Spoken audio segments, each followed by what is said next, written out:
MTA International, reaching the corners of the earth.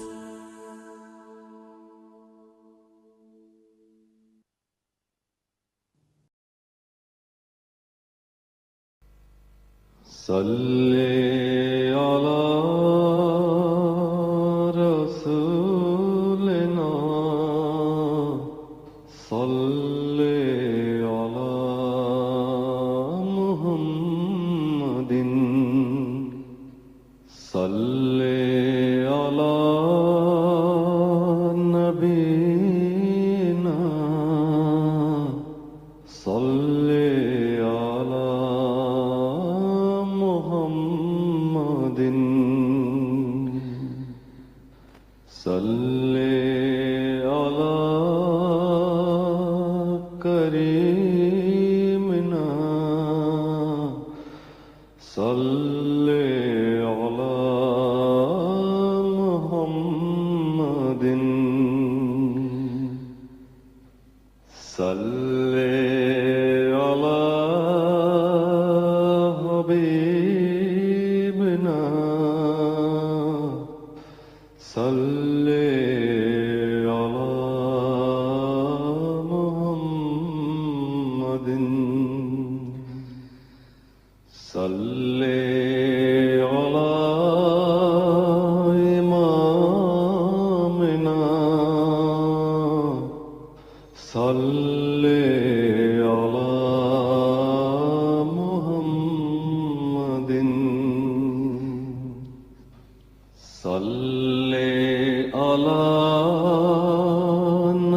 نبینا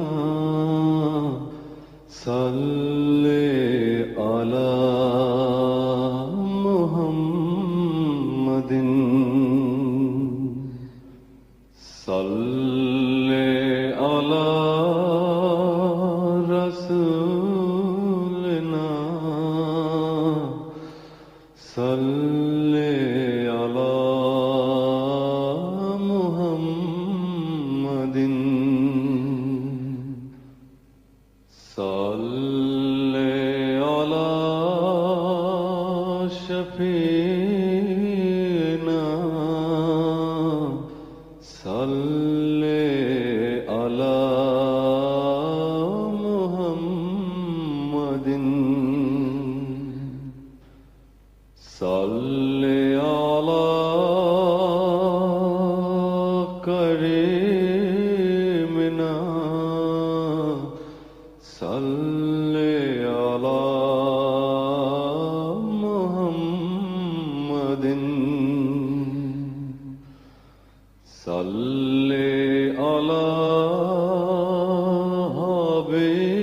حبیبنا صلی علی محمد صلی علی امامنا صلی علی محمد صلی علی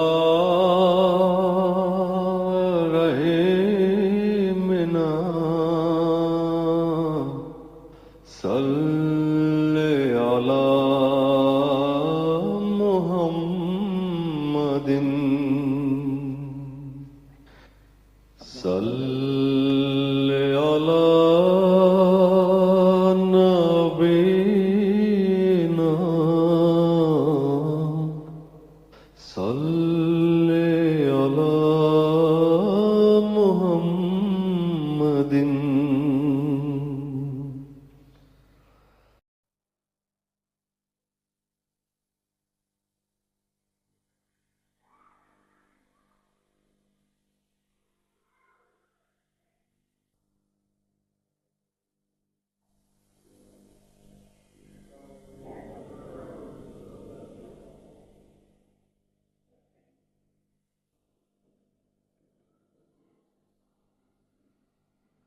السلام علیکم ورحمۃ اللہ. اذان دے دیں.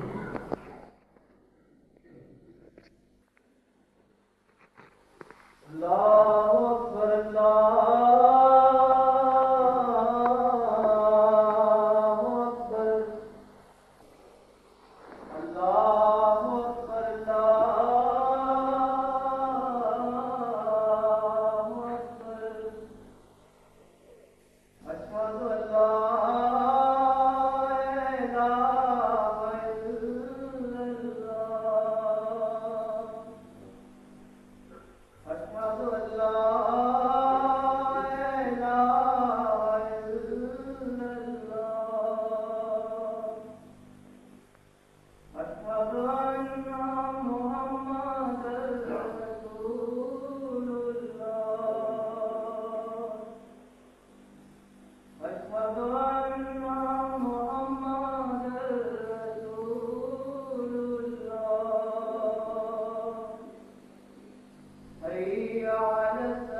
حي على السلام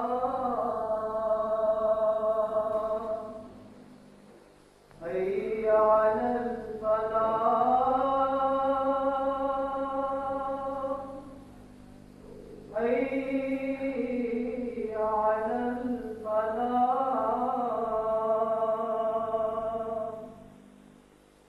الله أكبر الله أكبر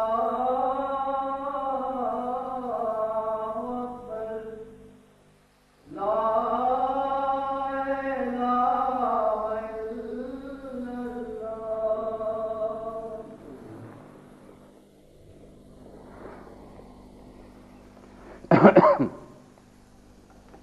أشهد أن لا إله إلا الله وحده لا شريك له وأشهد أن محمدا عبده ورسوله أما بعد فأعوذ بالله من الشيطان الرجيم بسم الله الرحمن الرحيم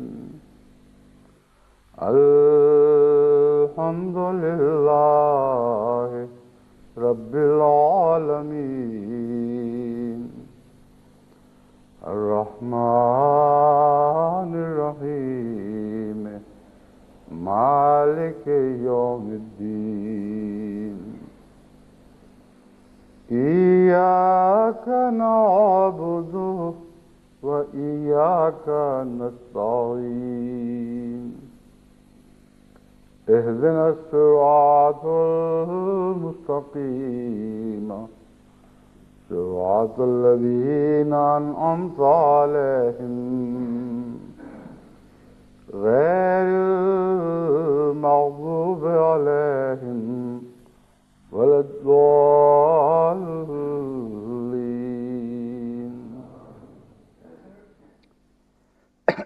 گزشتہ دو خطبات چونکہ کینیڈا کے سفر کے دوران گزرے، اس لیے براہ راست ٹیلی ویژن پر وہ خطبات دکھائے نہیں جا سکے، لیکن ان کی ریکارڈنگ یہاں بھجوائی جاتی رہی ہے۔ جس طرح پرانے خطبات ان دو خطبات میں موقع پر کام آ گئے، یہ دو خطبات جو کینیڈا میں دیے گئے تھے وہ بھی آپ کو بعد ازاں کسی وقت دکھا دیے جائیں گے۔ کینیڈا کا سفر اللہ تعالیٰ کے فضل سے ہر پہلو سے بہت کامیاب گزرا۔ اس دفعہ کینیڈا کے جلسوں میں حاضری خدا تعالیٰ کے فضل کے ساتھ گزشتہ موقع سے دگنی یا اس سے بھی زائد تھی۔ اگرچہ امریکہ سے بھی بہت بھاری تعداد میں زائرین تشریف لائے، لیکن ان کی تعداد کو الگ بھی کر دیا جائے تب بھی خود کینیڈا کے زائرین جو باہر سے آئے تھے اور ٹورانٹو کے رہنے والے ایم جی، ان کی تعداد اللہ تعالیٰ کے فضل سے کافی پہلے سے زیادہ تھی۔ بہت سی ایسی تعداد تھی جو پاکستان سے نئے آنے والے تھے، یعنی وہ پرانے احم جی احباب جو اس انتظار میں تھے کہ ان کو قومی طور پر رہائش کا حق مل جائے اور وہ اپنے اہل و عیال کو بلا سکیں۔ اس عرصے میں زیادہ تر تعداد کا اضافہ اسی وجہ سے ہوا ہے کہ ان لوگوں کو اللہ تعالیٰ کے فضل کے ساتھ کینیڈین حکومت نے قومی طور پر وہاں رہنے کا حق دے دیا اور ان کے خاندانوں کو بلوانے کا حق دے دیا۔ اس پہلو سے بکثرت ملاقاتیں ایسے لوگوں سے تھیں جن سے گزشتہ 10-11 سال میں ملنے کا موقع نہیں ملا تھا، اور کینیڈا کے جلسے میں اللہ تعالیٰ کے فضل سے یہ دونوں طرف کی دیرینہ ضرورت پوری ہو گئی۔ تربیتی لحاظ سے کینیڈا میں جو ضرورتیں ہیں ان کا ایک حصہ تو صرف دورے کے نتیجے میں ہی خود بخود پورا ہو جاتا ہے۔ وہ نئی نسل کے نوجوان جو کچھ عرصہ بیرونی فضا میں دم لینے کی وجہ سے کسی حد تک اگر نہیں تو کچھ نہ کچھ متاثر ضرور ہو جاتے ہیں، جب ان سے دوروں کے وقت ملاقاتیں ہوتی ہیں، جلسوں میں وہ ذوق شوق سے حصہ لیتے ہیں، تو وہ سارے رنگ جو بیرونی فضا کے ان پر لگے ہوتے ہیں وہ خود بخود دھل جاتے ہیں، اور دھلے دھلائے نئے پاک چہرے نمایاں ہو جاتے ہیں، کوئی قدورت باقی نہیں رہتی۔ یہ تو ایک عمومی فائدہ ہے جو دوروں کے نتیجے میں پہنچتا ہی ہے۔ اس کے علاوہ نئی نسلوں کو سوال و جواب کا موقع ملتا ہے، اور اس دفعہ مثلاً خصوصیت سے ہم نے بچیوں کے سوال و جواب کی جو مجلس رکھی تھی وہ بہت ہی مفید رہی میرے لیے، اس لحاظ سے کہ مجھے نئی نسل کی احمدی بچیوں کے سوالات کو وزارت سے خود سننے کا موقع ملا، اور نفسیاتی لحاظ سے جو مسائل ہیں ان کو سمجھنے کا موقع ملا۔ ان کے لیے اس لحاظ سے کہ وہ باتیں جو بسا اوقات ان کے ماں باپ بھی ان کو سمجھاتے تھے اور سمجھ نہیں سکتی تھیں، وہ مجھ سے جواب سننے کے بعد نہ صرف ان کے چہروں سے اطمینان ظاہر ہوتا تھا، بلکہ آپس میں جب انہوں نے باتیں کیں اور وہ باتیں مجھ تک پہنچیں تو یہ معلوم کر کے دل اللہ تعالیٰ کے شکر سے لبریز ہو گیا کہ وہ تمام سوال کرنے والیاں بھی اور جو نہیں سوال کر سکی تھیں ان سب کو خدا تعالیٰ کے فضل سے پوری طرح جوابوں سے تسلی ہوئی، اور اسلام کی حقانیت پر دل پہلے سے بڑھ کر مطمئن ہوا۔ میں نے ان سے یہ وعدہ کیا تھا کہ آپ میں سے وہ بچیاں جو پہلے سے سوال لے کر بیٹھی تھیں اور وقت کی کمی کی وجہ سے سوال نہیں کیے جا سکے، تقریباً 2 گھنٹے وہ مجلس رہی، لیکن اس کے باوجود بہت سے سوال باقی دکھائی دے رہے تھے کیونکہ بچوں کی قطار ابھی باقی تھی کہ وقت ختم ہو گیا۔ ان سے میں نے وعدہ کیا تھا کہ وہ آپ یہاں بھجوا دیں، تو انٹرنیشنل ٹیلی ویژن کے ذریعے ہم انشاءاللہ تعالی ان سوالات کا جواب دیں گے، اور آئندہ بھی تمام دنیا کے احمدیوں کو میری نصیحت ہے کہ اپنے نئی نسل کے لڑکوں اور لڑکیوں کے سوالات خصوصیت سے یہاں بھجوا دیا کریں، تاکہ ایک عالمی مجلس سوال جواب کے ذریعے ان کے سوالات کے براہ راست جواب دیے جا سکیں۔ اس پر جو ضمنی سوال اٹھیں گے پھر انشاءاللہ ان پر بھی گفتگو ہوتی رہے گی۔ بہرحال یہ جلسہ خدا تعالیٰ کی فضل سے بہت سی برکات لے کر آیا، بہت سی برکات دائمی صورت میں پیچھے چھوڑ گیا، اور اس موقع پر چونکہ وہ براہ راست کینیڈا والے بھی میرا خطبہ سن رہے ہوں گے، ان کو میں اپنی طرف سے بھی اور تمام جماعت عالمگیر کی طرف سے بھی اس کامیاب جلسے پر مبارکباد دیتا ہوں، اور ان تمام کارکنوں کا شکریہ ادا کرتا ہوں جنہوں نے دن رات بے حد محنت کی اور بڑی قربانی کے جذبے سے اپنی ذمہ داریوں کو نبھایا۔ ہر پہلو سے خدا کی فضل سے انتظام بہت اعلیٰ تھا اور نمونے کا تھا، کھانے کا معیار بھی بہت اچھا تھا، یہاں تک کہ بہت سے لوگ جن کو دوسری جگہ ہر قسم کے اچھے کھانے میسر تھے وہ کھانے چھوڑ کر لنگر کے کھانے کی طرف زیادہ مائل رہے، اور بہت شوق سے ذکر کرتے رہے کہ جو مزہ لنگر کی دال کا یا آلو گوشت کا آتا ہے وہ اور کسی کھانے میں نہیں آتا۔ تو یہ جو بین الاقوامی طور پر جلسہ سالانہ قادیان کی چھوٹی چھوٹی صورتیں جگہ جگہ ظاہر ہو رہی ہیں، کوشش یہی ہے کہ بین ہی ویسی ہی ہوں جیسا کہ قادیان میں جلسے ہوا کرتے تھے، اور الحمدللہ کہ جو کچھ کمی اس پہلو سے رہ گئی تھی وہ ہمارے آپس میں مل بیٹھ کر معاملہ فہمی کے نتیجے میں بہت حد تک دور کر لی گئی، اور آخری صورت میں یہ جلسہ کئی پہلوؤں سے قادیان کی یاد دلانے والا تھا۔ میری خواہش یہی ہے کہ قادیان کا جلسہ ہر جماعت میں اسی طرح منعقد کیا جائے، وہی روایات کے ساتھ، انہیں اعلیٰ نیک اور پاک نصیحتوں کا نمونہ بن کر آئے، اور انہیں اعلیٰ اور پاک نصیحتوں پر عمل کرنے کا نمونہ بن کر آئے۔ اگر ہر جلسہ ایسا ہو تو خدا تعالیٰ کے فضل سے تمام ان ملکوں میں جہاں ایسے جلسے ہوتے ہیں جماعت کی آپس میں محبت کے رشتوں میں پہلے سے زیادہ مضبوط ہونے کے سامان ہوں گے، اور اس پہلو سے تمام جلسہ سالانہ اس جماعت کو آپس میں محبت میں باندھنے میں ایک غیر معمولی کردار ادا کرتے ہیں۔ حضرت اقدس مسیح موعود علیہ الصلوۃ والسلام نے جو پہلے جلسے کی اغراض بیان فرمائی تھیں،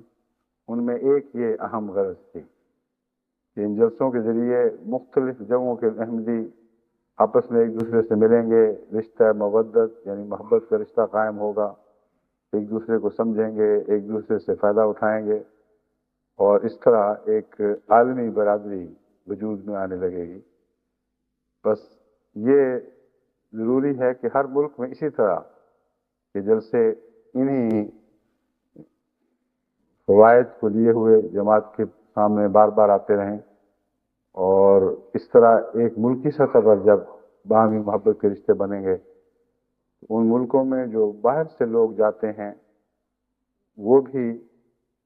ایک عالمی برادری کا احساس پیدا کرنے میں مزید مبلغ ثابت ہوں گے اور ہوتے ہیں۔ افریقہ کے ممالک میں جب جلسے ہوتے ہیں تو افریقہ کے ارد گرد کے ممالک سے کچھ نمائندے پہنچتے ہیں، جب امریکہ میں جلسے ہوتے ہیں تو وہاں سے ارد گرد کے ممالک سے شامل ہونے والے احمدی پہنچتے ہیں۔ اگرچہ فاصلے وہاں بہت زیادہ ہیں مگر پھر بھی کوئی نہ کوئی دکھائی دے ہی دیتا ہے۔ کوئی سورینام کا بھی نمائندہ مل جاتا ہے، کوئی گیانا کا نمائندہ بھی مل جاتا ہے، کوئی ٹرینیڈاڈ کا نمائندہ بھی مل جاتا ہے۔ فرضی کہ کینیڈا میں جلسہ ہو یا شمالی امریکہ میں، ارد گرد کے ممالک کی نمائندگی ضرور ہوتی ہی رہتی ہے۔ بس اس پہلو سے جماعت کا دائرہ مودت باہم ایک دوسرے سے ملاقات کے سامان مہیا ہونے کے نتیجے میں پہلے سے زیادہ گہرا ہوتا چلا جاتا ہے اور پھیلتا چلا جاتا ہے۔ جو مضمون میں نے اس سے پہلے شروع کر رکھا ہے یہ بھی دراصل اسی مضمون ہی کا حصہ ہے جو میں آپ کے سامنے بیان کر رہا ہوں، یعنی تمام دنیا میں ایک مضبوط احمدی بھائی چارہ اس معیار کا قائم کیا جائے جس معیار کا بھائی چارہ قرآن ہم میں دیکھنا چاہتا ہے، جس معیار کا بھائی چارہ قرآن کریم کی زندہ مثال حضرت اقدس محمد مصطفیٰ صلی اللہ علیہ وآلہ وسلم کے ذریعے 1400 سال پہلے بڑی کامیابی اور بڑی شان کے ساتھ مکے اور مدینے میں قائم ہوا تھا، اور دیر تک ان تربیت یافتہ باہمی محبت کے رشتوں میں بندھے ہوئے صحابہ کرام نے آگے پھر اس بھائی چارے کو پھیلایا اور مختلف ملکوں تک پہنچایا۔ اب دور یہ ہے کہ آخرین کے سپرد یہ ذمہ داری ہے۔ 1400 سال کے فاصلے بیچ میں حائل ہونے کے باوجود اللہ تعالیٰ نے اپنے فضل سے یہ انتظام فرما دیا ہے کہ آخرین اولین ہی کی طرح انہی سے اچھی ادائیں سیکھتے ہوئے، دل لبھانے والے انداز اپناتے ہوئے تمام دنیا کو پھر حضرت اقدس محمد مصطفیٰ صلی اللہ علیہ وآلہ وسلم کے ہاتھ پر جمع کریں گے۔ اور جلسہ سالانہ کی روایات اس میں بہت ہی ممد ہیں۔ اب عنقریب آپ کے ہاں یعنی یو کے میں بھی ایک جلسہ ہونے والا ہے، اور یہ جلسہ عام جلسوں کے مقابل پر زیادہ مرکزی حیثیت رکھتا ہے۔ اسی پہلو سے دنیا سے دور دراز سے لوگ اس جلسے میں ضرور شامل ہونے کے لیے آتے ہیں۔ محض میری شمولیت کی بات نہیں، ورنہ میں تو جرمنی کے جلسوں میں بھی شامل ہوتا ہوں، بعض دیگر یورپین ممالک میں بھی شامل ہوتا ہوں، امریکہ میں بھی جاتا ہوں۔ وہاں ارد گرد کے علاقوں سے تو لوگ پہنچ جاتے ہیں لیکن عالمی نمائندگی نہیں ہوتی۔ یہ وہ جلسہ ہے جو آنے والا ہے جس میں عالمی نمائندگی اسی انداز پر ہوتی ہے جس انداز پہ قادیان یا رضوہ کے جلسوں میں ہوا کرتی تھی۔ بس یوکے کی جماعت کے لیے یہ بات بہت ہی مبارک ہے، اور جتنی مبارک ہے اسی قدر ذمہ داریوں کو بھی بڑھاتی ہے، اور میں خوش ہوں اور مطمئن ہوں کہ یوکے کی جماعت اللہ تعالیٰ کے فضل کے ساتھ ان ذمہ داریوں کو نہایت عمدگی سے نبھاتی چلی آ رہی ہے، اور امید ہے کہ آئندہ ہر سال زیادہ عمدگی سے ان ذمہ داریوں کو نبھاتی چلی جائے گی۔ بس آنے والے دنوں کے لیے ابھی سے تیاریاں کریں، ابھی سے جائزے لیں کہ گزشتہ سالوں میں کیا کمی رہ گئی تھی، جسے پورا کرنے کے لیے ہمیں محنت کرنی چاہیے۔ اب غالباً 3 ہفتے باقی رہ گئے ہیں۔ اس عرصے میں بہت سے کام ہونے والے باقی ہیں۔ ظاہری طور پر جو اسلام آباد کی سجاوٹ یا صفائی کے معاملات ہیں، ان پر تو مسلسل توجہ ہے اور اس وقت بھی ٹیمیں کام کر رہی ہیں۔ خدام بھی اللہ تعالیٰ کے فضل کے ساتھ بڑی محنت سے دور دور سے آتے ہیں اور بہت اخلاص کے ساتھ خدمت کرتے ہیں۔ انصار بھی اپنی توفیق کے مطابق حصہ لیتے ہیں۔ لجنات بھی اللہ تعالیٰ کے فضل سے اپنے اپنے دائرہ کار میں وہاں محنت کرتی ہیں اور اس حصے کو سجاتی اور ستھرا کرتی ہیں جہاں خواتین نے ٹھہرنا ہو۔ تو یہ کام تو ہوتے چلے آئے ہیں اور ہو رہے ہیں۔ میں خصوصیت سے جو آپ کو توجہ دلانا چاہتا ہوں وہ عالمی بھائی چارے کے حوالے سے میں سمجھانا چاہتا ہوں کہ اگرچہ اکثر باہر سے آنے والے ہمیشہ یوکے کی جماعت کی خدمات اور اعلیٰ اخلاق سے متاثر ہو کر جاتے ہیں، مگر ان سال اس سے بھی زیادہ بہتر انداز میں ان کی خدمت کریں، ان کو اپنے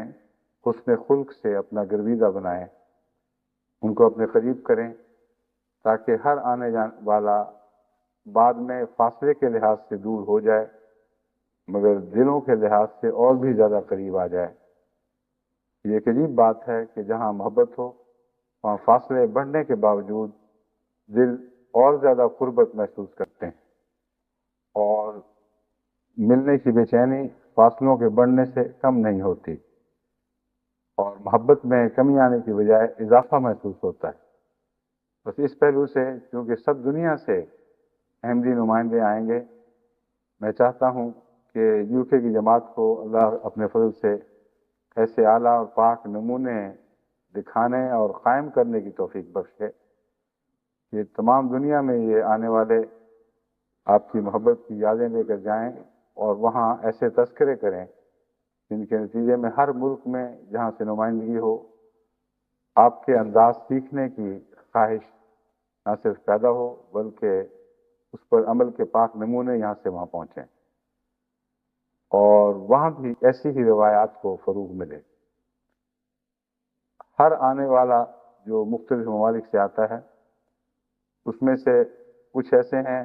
جو اپنے طور پر آتے ہیں اور اکثریت ایسوں کی ہے، لیکن کچھ ایسے ہیں جو باقاعدہ جماعت کی نمائندگی میں یہاں آتے ہیں۔ جو لوگ جماعت کی نمائندگی میں یہاں آتے ہیں ان کو میری نصیحت ہے کہ پہلے سے اس بات کی تیاری کر کے آئیں کہ جو لوگ ان کے ملکوں کی نمائندگی کر رہے ہیں ان کو بھی اخلاقی ضابطوں کے لحاظ سے اعلیٰ نمونہ دکھانے کی تلقین کریں، اور ملکی نمائندہ جو بھی امیر کی طرف سے مقرر ہو ان ملکوں کے باشندے یہاں بھی ان کی اطاعت میں رہیں، اگرچہ یہ اطاعت ایک قسم کی جزوی دائرے میں ہوگی مگر اس کے باوجود ایسا ہونا ممکن ہے۔ یہ مراد نہیں ہے کہ ان کے امیر کا جو نمائندہ یہاں مقرر ہوگا تمام اس ملک کے آنے والے ان کے تو ماتحت ہوں گے لیکن مقامی امیر سے آزاد ہوں گے۔ اس کا کوئی تصور اسلام میں یا نظام جماعت میں موجود نہیں۔ تمام تر جس ملک میں جاتے ہیں اس ملک کی امارت کے تابع رہتے ہیں اور ان سے تعاون کرنا ان کا ولین فرض بن جاتا ہے، لیکن جیسے ایک امیر کے تابع بہت سے شہر بہت سی جماعتیں ہوتی ہیں اور اپنے دائرہ کار میں وہ اپنے اپنے صدر یا اگر امیر ہے تو اس امیر کے تابع ہوتے ہیں، اسی طرح جلسے پر آنے والے بھی اپنے دائرہ کار میں اپنے امیر کے تابع ہوتے ہیں، مگر نظام جماعت کی عمومیت کے اعتبار سے وہ تمام کلیتاً مقامی امیر یعنی ملک کے امیر کے تابع رہتے ہیں، اور یہی نظام ہے جو انشاءاللہ ہمیشہ جاری رہے گا۔ بس اندرونی تنظیم کی خاطر ایک دوسرے کے اخلاق پر نظر رکھنے کے لیے، ایک دوسرے کو اعلیٰ خلق کی تعلیم دینے کے لیے یہ ایک نیا پہلو ہے جس کی طرف میں متوجہ کرنا چاہتا ہوں۔ تمام جلسے پر آنے والے اپنے اپنے ملک کے نمائندہ کے زیر نگرانی اپنے آپ کو منظم رکھیں، اور آپس میں نیک مشوروں کے لیے بھی بے شک وقت نکالیں، تاکہ اس جلسے پر جو کچھ وہ سیکھیں واپس جا کر اپنے ملک میں اسے رائج کرنے کے لیے منظم طریق پر وہ ایک باتوں کو دائرہ تحریر میں لائیں، اور باقاعدہ ان کی طرف سے واپسی پر اپنے ملک کی مجلس عاملہ کے سامنے رپورٹ پیش ہو۔ اگرچہ بڑے بڑے ممالک میں تو پہلے ہی یہی رنگ اختیار کیا جاتا ہے، مگر میرا اندازہ یہی ہے کہ چھوٹے ممالک میں ابھی جلسوں کے وہ انداز وہ جلسے کو اس انداز پر قائم نہیں کیا جاتا یا منعقد نہیں کیا جاتا جو قادیان کی پاک روایتیں ہیں۔ بس یہ نصیحت خصوصیت سے چھوٹے ممالک پر اطلاق پاتی ہے، ان کے نمائندے بھی خصوصیت سے اس بات کو زیر نظر رکھ کر آئیں، ذہن نشین کر کے آئیں کہ ہم نے یہاں جو سیکھنا ہے اسے واپس جا کر اپنے ملکوں میں رائج کرنا ہے، تاکہ مرکزی جلسوں کے نمونے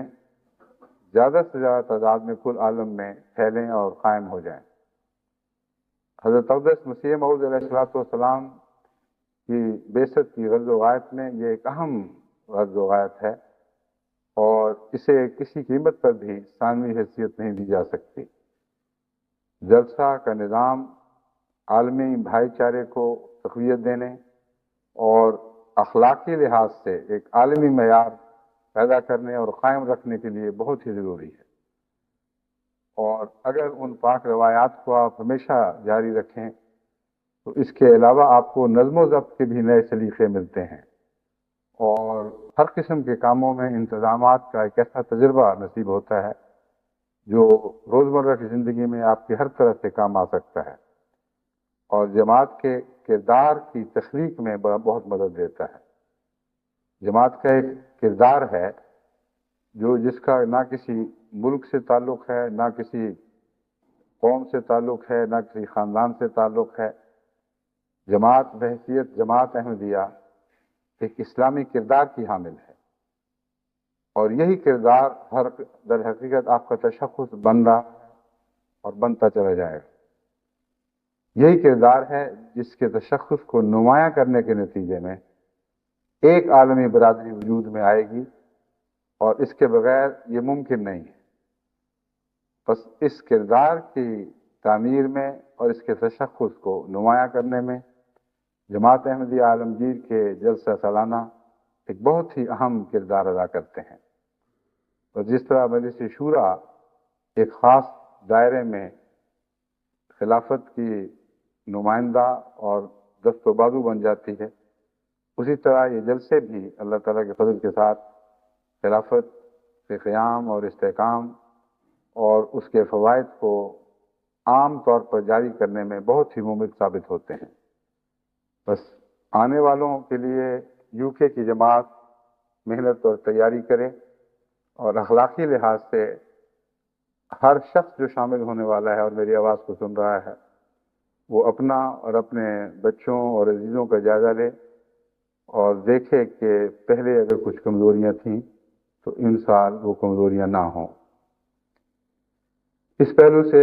جیسا کہ میں پہلے بھی بیان کرتا رہا ہوں، مگر اکثر جلسے کے قریب کے خطبے میں بیان کرتا رہا ہوں، مگر اب میں سمجھتا ہوں کہ اگر پہلے جلسے سے پہلے خطبے میں باتیں بیان کی جائیں تو جس وسعت کے ساتھ انہیں پھیلانے کی ضرورت ہے اور جس گہرائی سے تنظیموں کا فرض ہے کہ ان کی نگرانی کریں اور عمل درآمد میں ممد اور مددگار ثابت ہوں، ان کے پاس وقت نہیں رہتا، اور باتیں سننے کے باوجود انفرادی طور پر تو کچھ لوگوں پر اس کا اثر پڑتا ہوگا اور فائدہ اٹھاتے ہوں گے، مگر جماعتی لحاظ سے ان باتوں کو جاری کرنا اور یہ دیکھنا کہ وہ تمام جماعت تک پہنچ چکی ہیں اور تمام خاندان اور افراد ان سے فائدہ اٹھا رہے ہیں، جلسے کے بہت قرب کے نتیجے میں ممکن نہیں رہتا۔ ایک اور پہلو یہ ہے کہ دور تک کی آواز پہلے تو بعض دفعہ مہینے یا 2 مہینے بعد پہنچا کرتی تھی، اور اب بھی جو ٹیلی ویژن کے ذریعے خطبہ پہنچتا ہے تو ہر جگہ اس کا انتظام نہیں ہے، اس لیے ہر ملک کو کچھ موقع ملنا چاہیے کہ پیغام کو سن کر اپنی جماعت میں آنے والوں کا جائزہ لیں، ان سے رابطہ کریں، ان تک یہ بات پہنچائیں۔ بس جلسے سے مان پہلے کے خطبے میں یہ باتیں بیان کرنا اس حد تک سود مند یعنی فائدہ مند ثابت نہیں ہو سکتی جتنا کچھ عرصہ پہلے بیان کرنا فائدہ مند ہو سکتا ہے۔ بس کینیڈا کے جلسے کے حوالے سے مجھے یہ خیال آیا کہ آج ہی آپ سے جلسہ سالانہ یو کے متعلق بھی چند باتیں کروں۔ ایک اہم بات جس کی طرف توجہ دلاتا رہا ہوں اور پھر اس کو زیادہ شدت کے ساتھ یاد دلانے کی ضرورت ہے، وہ جلسے کے ایام میں نماز با جماعت کا قیام ہے۔ آنے والے مہمان بھی یکساں اس میں مخاطب ہیں اور یہاں خدمت کرنے والے بھی یکساں اس میں مخاطب ہیں۔ جلسے کے ہنگامے کی وجہ سے غیر شعوری طور پر بعض دفعہ خدمت کرنے والے یہ سمجھتے ہیں کہ خدمت تو ہم کر ہی رہے ہیں، نمازیں بھی ہو جائیں گی، گویا نمازیں ثانوی حیثیت اختیار کر جاتی ہیں اور خدمت اولیت اختیار کر جاتی ہے۔ یہ وہ رجحان ہے جسے شدت سے توڑنے کی ضرورت ہے۔ نمازیں اول ہی رہتی ہیں، سوائے اس کے کہ خدمت کے ایسے ہنگامے میں آئیں کہ فوری طور پر اس وقت ادا نہ کی جا سکیں، مگر اس سے بڑا ہنگامی وقت کیا ہو سکتا ہے جبکہ قومیں اپنی زندگی اور موت کے جہاد میں مصروف ہوں، اور اس سے زیادہ یہ ہنگامہ کیسے اہمیت اختیار کر سکتا ہے کہ جب اس زندگی اور موت کی جد و جہد میں مرکزی حیثیت حضرت اقدس محمد مصطفیٰ صلی اللہ علیہ وآلہ وسلم کو حاصل ہو۔ ایسی صورت میں بھی عین جنگ کے درمیان نماز با جماعت کے احترام کو اس شدت سے قائم کیا گیا کہ یہ خصوصی حکم دیا گیا، اس دوران اگر حضرت اقدس محمد مصطفیٰ صلی اللہ علیہ وآلہ وسلم با جماعت نماز پڑھائیں تو شامل ہونے والے آدھی نماز پڑھ کر واپس جائیں تاکہ دوسروں کو موقع ملے کہ وہ آ جائیں اور بقیہ آدھی نماز پیچھے پڑھ سکیں، اور پھر باقی اپنی بقیہ نماز سب اپنے اپنے وقت میں جا کے پوری کریں۔ اس سے زیادہ نماز با جماعت کے قیام کی اہمیت کا اور کوئی نمونہ نام پیش کرنا ممکن نہیں، اور اس کی روشنی میں نماز با جماعت کی اہمیت کا اندازہ لگانا آسان نہیں بلکہ ایک پہلو سے مشکل ہو جاتا ہے۔ یعنی معاملہ اتنا بلند ہو جاتا ہے کہ عام انسان کی سوچ کی سطح سے بھی اوپر نکل جاتا ہے۔ اتنی زیادہ اہمیت نماز با جماعت کی کہ جہاد ہو رہا ہے، لڑائی جاری ہے، اور سپاہی اپنے اپنے لڑنے کے مقام سے واپس آتے ہیں اور حضور صلی اللہ علیہ وسلم کے پیچھے با جماعت ایک رکعت نماز پڑھتے ہیں، اور کچھ انتظار کرتے ہیں کہ وہ پڑھ لیں تو پھر ہم واپس اپنی جگہوں پہ جائیں۔ یہ جہاں معاملے کو آسان بناتا ہے وہاں مشکل بھی بنا دیتا ہے، اور اس حیرت انگیز خصوصی حکم کے متعلق میں پہلے بھی عرض کر چکا ہوں کہ ایک مشکل میرے ذہن میں بھی ابھرتی تھی جس کا یہ حل سمجھ آیا کہ یہ حکم استثنائی طور پر حضرت اقدس محمد مصطفیٰ صلی اللہ علیہ وآلہ وسلم سے صحابہ کے تعلق کے نتیجے میں ہے۔ حضور صلی اللہ علیہ وسلم کے عشاق حضرت صلی اللہ علیہ وآلہ وسلم سے ایسی محبت رکھتے تھے کہ جہاں شہادت سامنے کھڑی دکھائی دیتی تھی وہاں یہ خیال کہ ایک نماز حضور پڑھا رہے ہیں اور ہم اس میں محروم رہیں، شمولیت سے محروم رہ جائیں، اس قدر سبحان روح تھا کہ اللہ تعالیٰ نے پیار اور محبت سے ان دنوں کی بے قراری کو دیکھا اور اس کا یہ حل تجویز فرمایا۔ ایک بہت ہی عظیم گواہی ہے صحابہ کے عشق پر بھی اور حضرت اقدس محمد مصطفیٰ صلی اللہ علیہ وآلہ وسلم پر ان کے ایمان کی صداقت اور حقانیت پر ایسے وقت میں اس سے بڑھ کر اور کوئی گواہی کبھی خدا کی طرف سے کسی کے حق میں نہیں دی گئی کہ عشاق کے دل پر نظر پڑے اور یہ حکم ہو کہ عین جنگ کے دوران لڑتے لڑتے تمہیں اجازت ہے کہ اپنی دلی تمناؤں کو پورا کرو، اور اگر شہادت مقدر ہے تو اس سے پہلے حضرت محمد مصطفیٰ صلی اللہ علیہ وسلم کی امامت میں ایک رکعت ہی صحیح مگر ایک رکعت با جماعت ادا کرو۔ تو یہ تو اس پہلو کا حل ہے جو میں نے کہا تھا کہ یہ معاملہ جہاں اہمیت کو آسان بناتا ہے وہاں مشکل بھی بنا کے دکھاتا ہے۔ میں نے غور کیا تو مجھے اس مشکل کا یہی حل دکھائی دیا، مگر نماز با جماعت کی اہمیت اپنی جگہ، اس سے ثواب بھی باقی رہتی ہے، اور معلوم ہوتا ہے کہ وقت کے ہنگامے ثانوی حیثیت رکھتے ہیں، سوائے اس کے کہ ناممکن ہو جائے۔ اور ایسا بھی ہوا ہے کہ بعض دفعہ سارا دن ایسا شدید ہنگامہ رہا ہے کہ اللہ تعالیٰ نے خدا تعالیٰ کے ہاں یہ منظور نہیں تھا کہ یہاں حضور صلی اللہ علیہ وسلم اور صحابہ اس شدید مصروفیت کے وقت 5 نمازیں الگ الگ پڑھ سکیں۔ بس ایک ایسے ہی موقع پر حضرت صلی اللہ علیہ وسلم نے 5 نمازیں اکٹھی ایک دوسرے کے بعد باجماعت پڑھائیں، اور سب رفقائے کار نے اس میں شرکت کی، سب صحابہ نے شرکت کی، اور وہ موقع ہے جب آپ نے ان ظالموں کو بددعا دی کہ لعنت ہو ان پر جن کی وجہ سے ہمیں نمازیں وقت کے بعد پڑھنی پڑی، ورنہ حضور صلی اللہ علیہ وآلہ وسلم کے منہ سے دعا کے بددعا کے کلمات نہیں نکلا کرتے تھے۔ اس سے بھی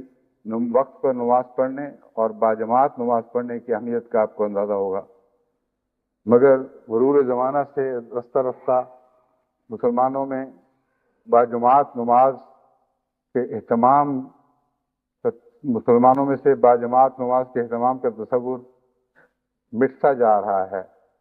اور انفرادی نماز ہی کو کافی سمجھا جاتا ہے۔ جہاں انفرادی نماز کو کافی سمجھا جائے وہاں انفرادی نماز بھی رفتہ رفتہ اٹھنا شروع ہو جاتی ہے، اور معاشرے میں انفرادی نماز ادا کرنے والے بھی تھوڑے رہ جاتے ہیں، کیونکہ در حقیقت انفرادی نماز کی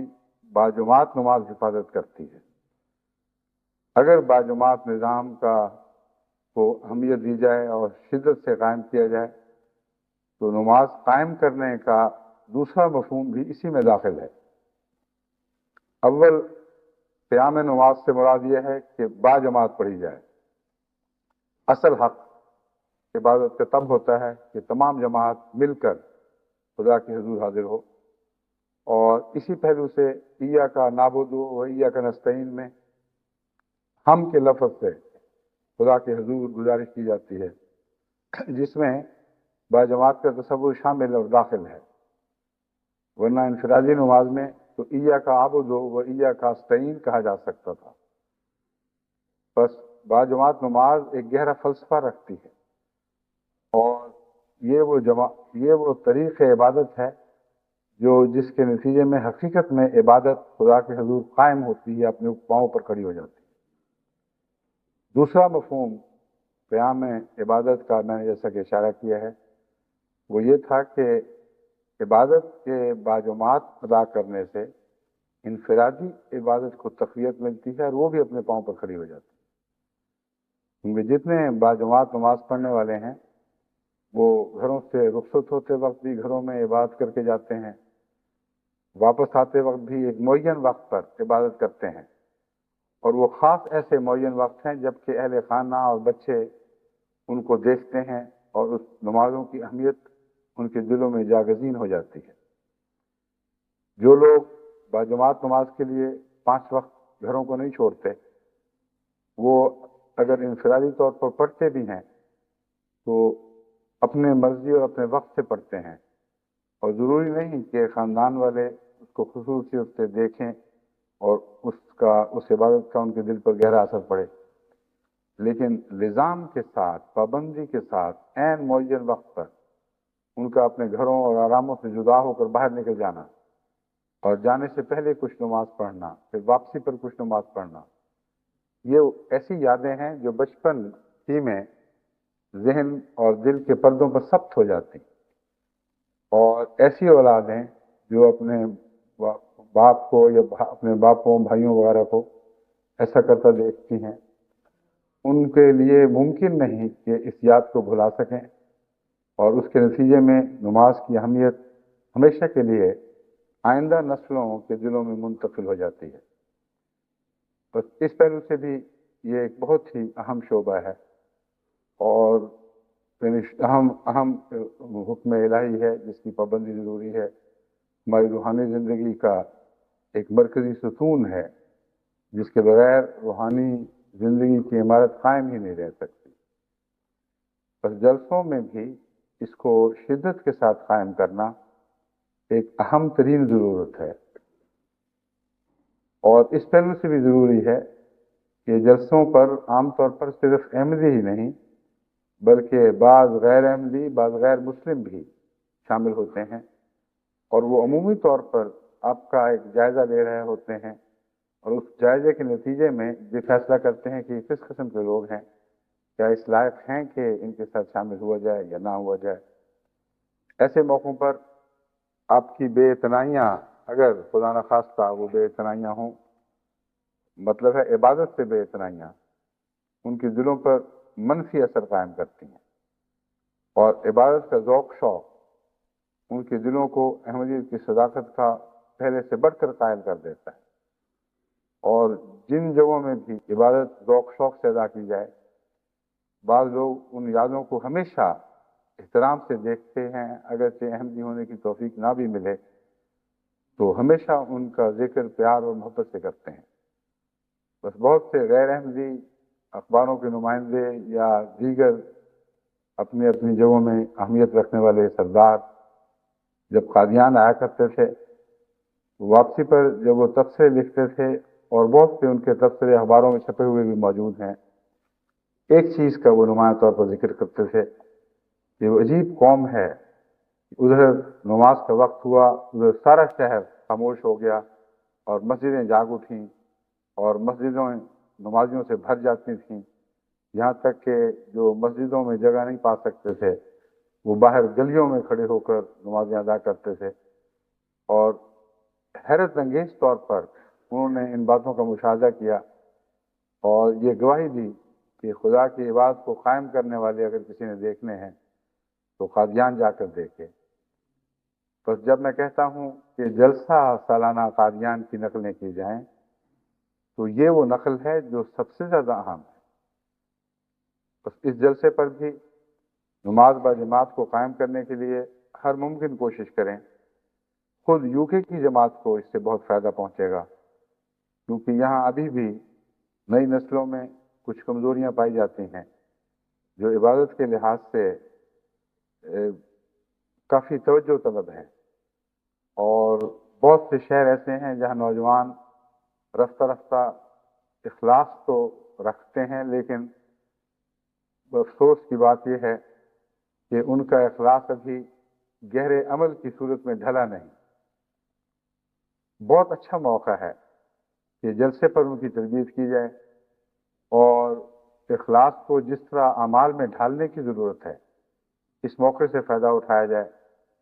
اور یہ فائدہ اٹھانے کے دن ابھی شروع ہو چکے ہیں۔ اس لحاظ سے میں کہہ رہا ہوں کہ آپ کی جتنی ٹیمیں وہاں خدمت خلق کے لیے پہنچتی ہیں، ان میں ابھی سے نماز با جماعت کے قیام کی اہمیت ان پر ابھی سے نماز با جماعت کے قیام کی اہمیت واضح کرنا انتہائی ضروری ہے۔ پانچوں وقت نمازیں وقت کے اوپر با جماعت ادا ہونی چاہیے، اور تمام کام کرنے والے اپنے کام چھوڑ کر وقت پر نماز کے لیے حاضر ہو جایا کریں۔ یہ چند دن جو ان کو تربیت کے ملیں گے انشاءاللہ تعالی ان کی زندگیوں میں ایک نقش دوام کا کام کریں گے۔ میں امید رکھتا ہوں کہ جو کچھ وہ سیکھیں گے وہ اللہ تعالیٰ کے فضل سے پھر آئندہ بھی اس پر عمل جاری رکھیں گے۔ بس یہ بہت ہی اہم بات ہے کہ جلسے کی تیاری کے دوران بھی نماز بجماعت کے قیام کو اہمیت دی جائے، اور جلسے کے دنوں میں بھی ان پر یہ بات اچھی طرح ثبت کر دی جائے ان کے نفس ذہنوں پر اور دلوں پر کہ اس دوران بھی آپ نے نماز سے روگردانی نہیں کرنی۔ وہ لوگ جو انتظاموں میں ایسے وقت میں مصروف ہوتے ہیں کہ مجبوری ہے، اس وقت مہمانوں کا اتنا زور ہوتا ہے، مثلا روٹی کی تقسیم، سالن کی تقسیم اور اس قسم کے کام ہیں کہ اس وقت فوری طور پر نماز باجماعت ادا نہیں کی جا سکتی۔ ان کے افسران کی ذمہ داری ہے کہ اپنے گزشتہ تجربے کی روح سے ابھی سے وہ پروگرام بنائیں،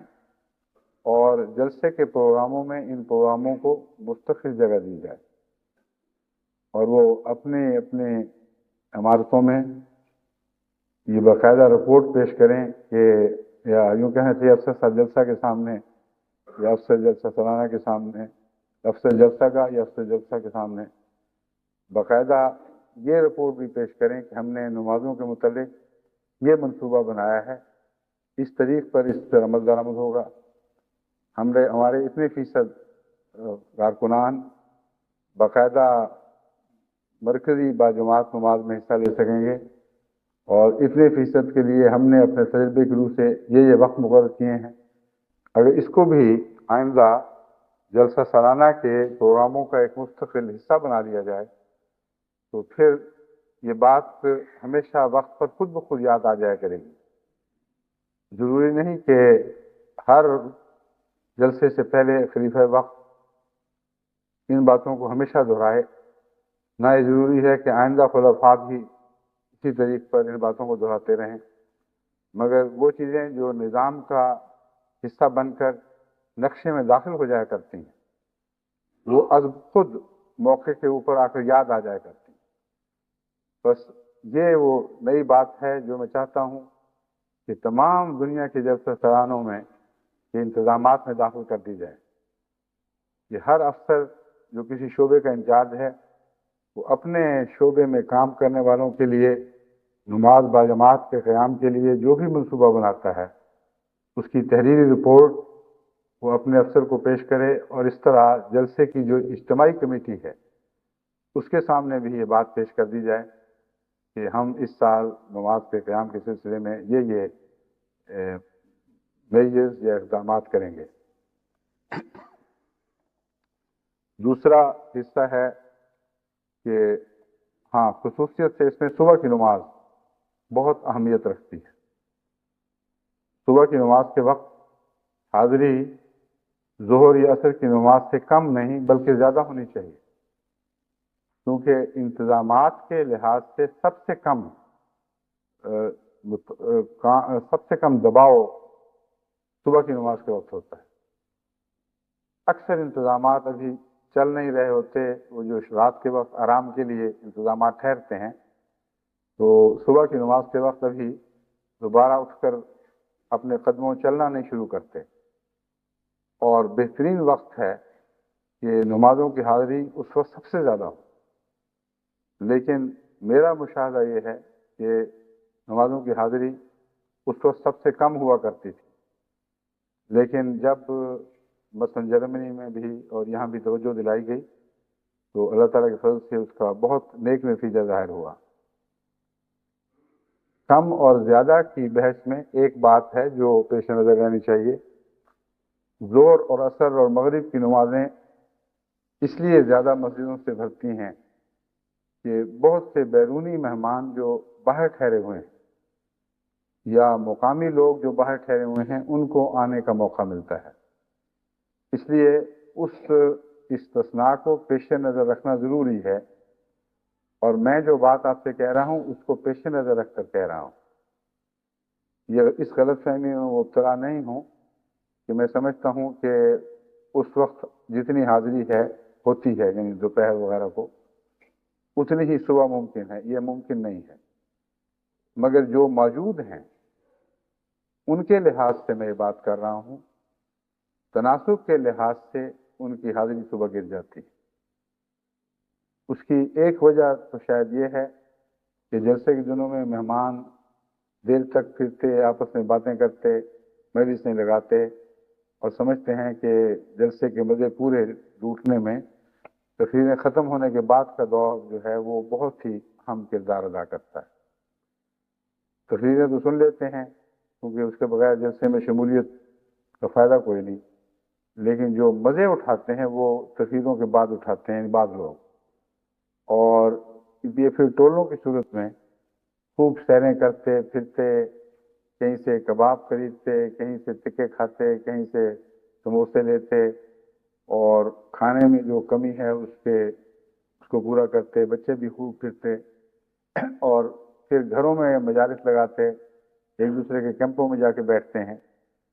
اچھا نیک مشغلہ ہے، اس میں کوئی برائی نہیں، ان کا حق ہے ذرا ریلیکس ہوں اور جو دوسرے جلسے کے فوائد ہیں ان کو پیش نظر آپس میں مل جل کر محبت بڑھائیں، لیکن وہ ساری محبتیں جو آپس میں بڑھیں اور خدا کی محبت میں حائل ہو جائیں وہ محبتیں محبت کہلانے کے لائق نہیں ہیں، کیونکہ ہمیں تو للہ ہی محبت کا حکم ہے۔ بس وہ ساری مجالس جو رات دیر تک چلتی ہیں اگر صبح کے وقت کی نماز میں حائل ہو جائیں تو وہ نیکی کا سب کردار کھو بیٹھتی ہیں اور وہ مسلمانوں کی مجالس کہلانے کی مستحق نہیں رہتی۔ تبھی آن حضرت صلی اللہ علیہ وآلہ وسلم نے اس بات کو سخت ناپسند فرمایا کہ عشاء کی نماز کے بعد گپوں کی لمبی مجلسیں چلیں جو تہجد اور صبح کی نماز میں حائل ہو جاتی ہیں۔ بس اگر آپ کی مجلسیں جو ان ہنگامی دنوں میں ایک دلچسپ مجبوری بھی ہیں ضرور جاری رہنی ہے تو اس شرط پر جاری رہیں کہ صبح کی نماز میں کسی قیمت پر حائل نہیں ہو۔ اگر زیادہ دیر جاگے ہوئے ہو گئی ہے تو پھر سونے میں دیر کر دیں اور صبح کی نماز پڑھ کر جلسے سے پہلے 1 گھنٹہ 2 گھنٹے آرام کر لیں، اور اگر یہ طاقت نہیں تو پھر آپ کو رات دیر تک جاگنے کی بھی اجازت نہیں ہے، پھر اپنے وقت پر سونا لازم ہے۔ مگر جو بھی ہو صبح کی نماز آپ کی دیگر دلچسپیوں سے کسی قیمت پر متاثر نہیں ہونی چاہیے۔ جو خدمت کرنے والے ہیں ان کی بھی ایک نفسیات ہیں، وہ سمجھتے ہیں رات ہم نے خوب خدمتیں کی ہیں اب ذرا آرام کر لیں، یہی تو وقت آرام کا ہے۔ اور واقعہ یہ ہے کہ صبح کے وقت کے آرام کا جو مزہ ہے وہ ساری رات کے دوسرے آرام کا نہیں۔ شیطان نے اس میں ایسی لذت رکھ دی ہے کہ ضرور دخل دیتا ہے اور وہ کہتا ہے کہ دیکھو اب تو مزہ آ رہا نہیں، اب کون سا اٹھنے کا وقت ہے، حالانکہ وہی وقت ہے اٹھنے کا۔ جو اس وقت اٹھتا ہے وہ ثابت کرتا ہے کہ میں نے اب اپنے سب آراموں کو خدا کی خاطر ایک طرف پھینک دیا ہے اور وہ ترک کر کے میں اللہ کے حضور حاضر ہونے لگا ہوں۔ جو لطف ایسے اٹھنے کا ہے وہ کسی اور اٹھنے میں نہیں۔ بس خدمت کرنے والوں کو بھی میری نصیحت ہے کہ یہ عذر جو پیش نظر نہ رکھیں کہ آپ نے خدمت کی ہے اس لیے صبح کی نماز ترک کرنے کا حق مل گیا ہے، ہرگز نہیں۔ حضرت صلی اللہ علیہ وسلم نے ایک موقع پر فرمایا جبکہ قوم سارا دن جہاد کی محنت اور مشقت کے بعد سخت تھکی ہوئی تھی اور سفر کی صعوبت بھی اس پر اضافہ تھی، کہ آج رات اللہ تعالیٰ نے ان لوگوں کو بڑے پیار سے دیکھا ہے جو خصوصیت سے وقت پر عبادت کے لیے اٹھے تھے۔ جب دنیا کی محنتیں یا بدنی محنتیں اتنی بڑھ جائیں کہ اس وقت نماز کے لیے اٹھنا سب سے زیادہ ضرورت، وہی تو وقت ہے اللہ تعالیٰ کی محبت جیتنے کا، وہی تو وقت ہے خصوصیت سے اس کی نظر میں آ جانے کا۔ بس خدمت کرنے والوں کی خدمتیں بھی تو اسی طرح قبول ہوں گی کہ وہ ایسی نمازوں کا حق ادا کریں جو بڑی مشکل ہو جاتی، اور اگر وہ ایسا کریں تو ان کی ساری خدمتیں عبادت بن جائیں گی، اور اس سے اچھا اور کوئی سودا نہیں۔ بس نظام جماعت کو بھی اس بات میں ممد ہونا چاہیے کہ یہ یاد دہانیاں سب کارکنوں کو ہوتی رہیں، اور یہ دیکھا جائے کہ کسی نظام میں ضرورت سے زیادہ آدمی خدمت کے لیے موجود نہ رہیں۔ سب سے کم خدمت پر معمور ہونے کا وقت نمازوں کے قیام کا وقت ہے، اور یہ سبق بھی ہمیں اسی مثال سے ملتا ہے جو میں نے جہاد کی مثال آپ کے سامنے رکھی کہ عین جہاد کے دوران قرآن کریم نے نماز بجماعت کا ارشاد فرمایا ہے اور جگہ چھوڑ کر نماز کے لیے آنے کا حکم ہے.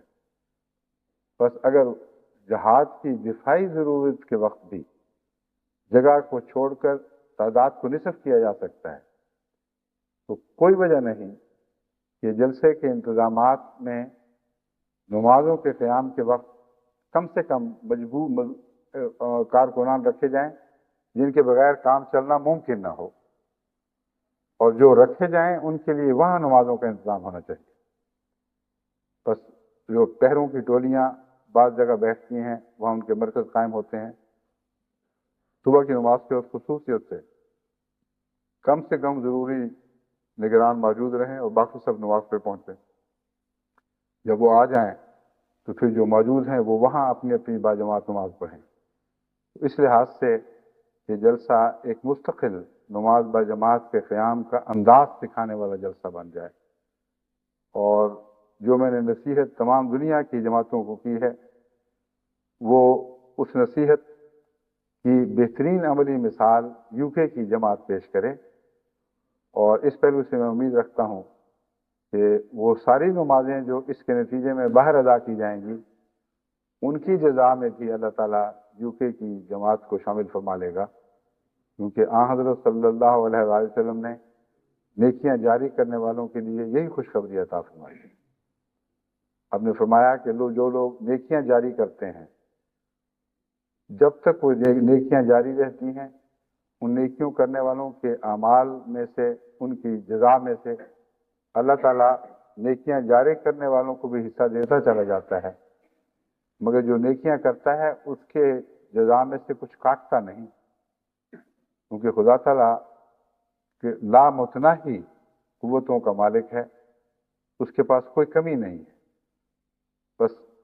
جو نیکیاں آپ کے ذریعے آئندہ مختلف ملکوں میں قائم ہوں گی، یعنی UK جماعت کی بہترین مثالوں کے ذریعے،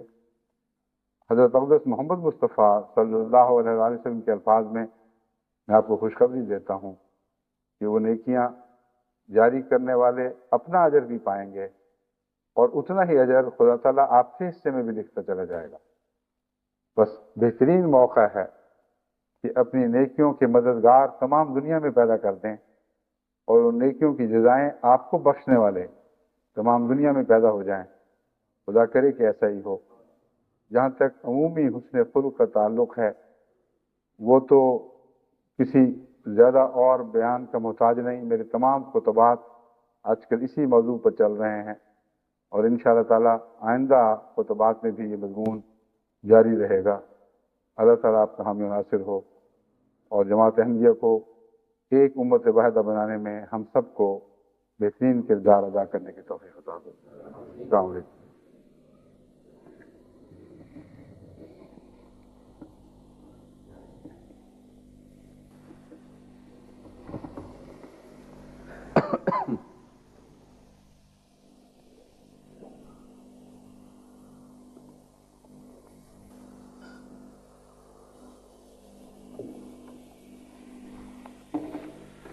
الحمد لله نحمده ونستعينه ونستغفره ونؤمن به ونتوكل عليه ونعوذ بالله من شرور أنفسنا ومن سيئات أعمالنا من يهده الله فلا مضل له ومن يضلله فلا هادي له ونشهد أن لا إله إلا الله وحده لا شريك له ونشهد أن محمدا عبده ورسوله. عباد الله رحمكم الله إن الله يأمر بالعدل والإحسان وإيتاء ذي القربى وينهى عن الفحشاء والمنكر والبغي يعظكم لعلكم تذكرون اذكروا الله يذكركم وادعوه يستجب لكم ولذكر الله أكبر.